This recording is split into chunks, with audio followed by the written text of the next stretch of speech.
আল্লাহ ছাড়া এই জমিনের নিচে আর কাউকে ভয় পায় না। অনেকেই আমাদেরকে বলে, ভাই নির্বাচনের পরে কেমনে থাকবেন? আপনাদেরকে একটা কথা বলি, যাদেরকে আপনারা বড় মাস্তান মনে করেন, এই মাস্তানেরা যদি মাস্তানি হইতো, এই মাস্তানেরা মাস্তানি কইরা হাসিনারে পতন করতে পারতো। এরা মাস্তান না, এরা সিটকে চোর, এরা চাঁদাবাজ, এরা ছোট ডাকাত, এরা মাফিয়া, এরা ব্যাংক লুটেরা। বড় অর্থে সার্বভৌমত্ব টিকিয়ে রাখার মাস্তানি করার কোন সাহস এবং শক্তি তাদের নাই।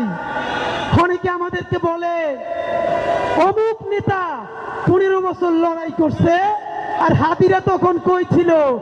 লড়াই যদি করলেন, আপনাদের এত ব্যাংকের ব্যবসা টিকে থাকলো কেমনে?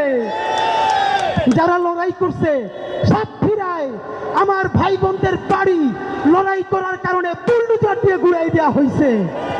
এই ঢাকায় যারা স্বাধীনতার পক্ষে দাঁড়াইছে, হেফাজতের রাত্রে মানুষের পক্ষে দাঁড়াইছে, তাদের ব্যবসা বাণিজ্য লুট করা হয়েছে।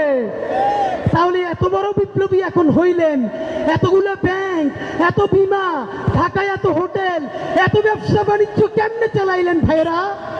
এই সব কথা বলে আমাদের পিছনে লাগে লাভ নাই। নতুন আমাদের চরিত্র হননের জন্য টোকাই ভালো কাপড় চুপড় পরলে চেহারা ভালো হইলেই এলিট হয়, পশ হয়, এই চিন্তা বহু আগের দিন গেছে। শুনেন, মানুষ এলিট হয় তার চিন্তায়, মানুষ এলিট হয় তার মনস্তত্ত্বে।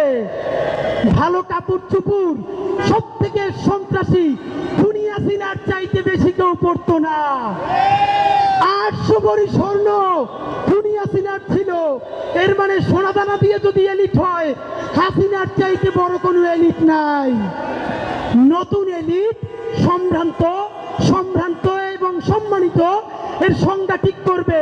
কে কত সৎ, দায়িত্ব নিয়ে বলছি, চ্যালেঞ্জ করে বলছি। অনেকে বলেন আমরা নাকি সততা সেল করি।